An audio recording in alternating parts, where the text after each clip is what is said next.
Come and gather around, hatchlings. Today we have an important lesson to go over. The long-jari teacher told his students. He looked over all of them as they sat down on the cold steel floor. What is today's lesson, Nova? Asked one of the students. Today we are going to talk about the day cycle that our galaxy stood still, the teacher told his feathery students. Head teacher Lunz, that's silly. Our galaxy never stood still. It's always moving, duh, one of the students rudely stated.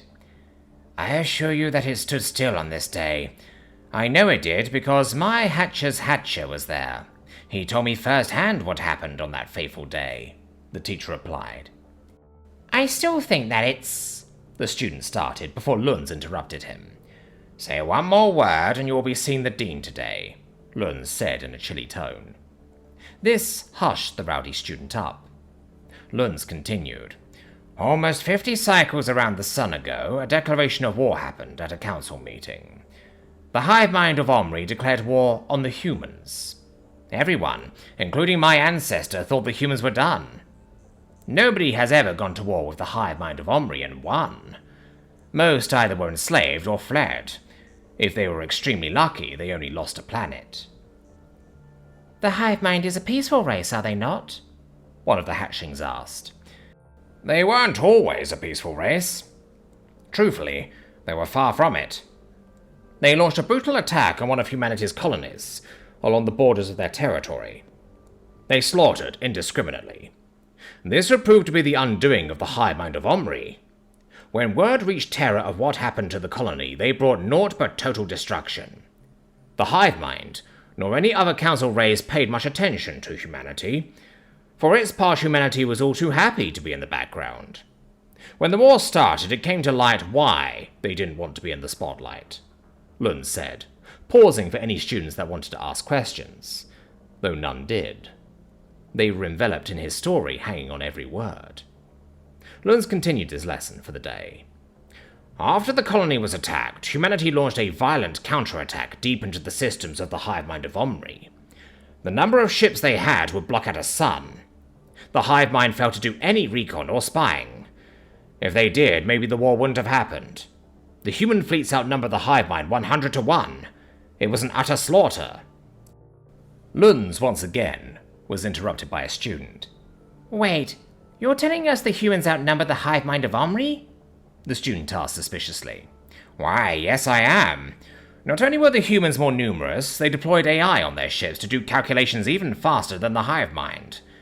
The humans' first attack drew the majority of the hive mind's fleet into battle. The hive mind was eager to crush the humans. It, however, was a trap. The humans sent a small fleet to bait the hive mind into the fight, and it worked scaringly well.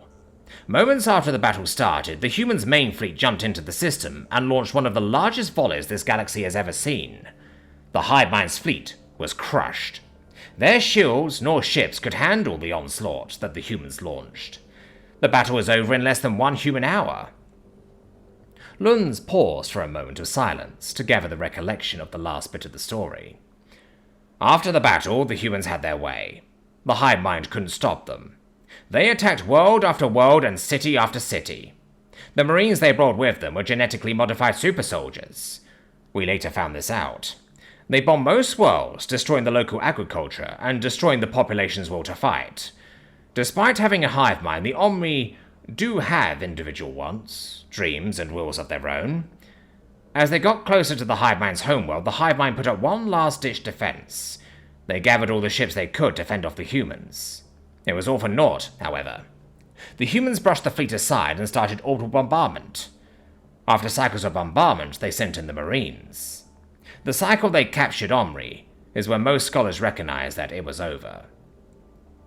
Lunz pauses for questions. No questions came, so Lunz continued. The humans even reached Omri, the homeworld of the hive mind. The Omri-human war lasted only a complete cycle around the sun before the hive mind surrendered.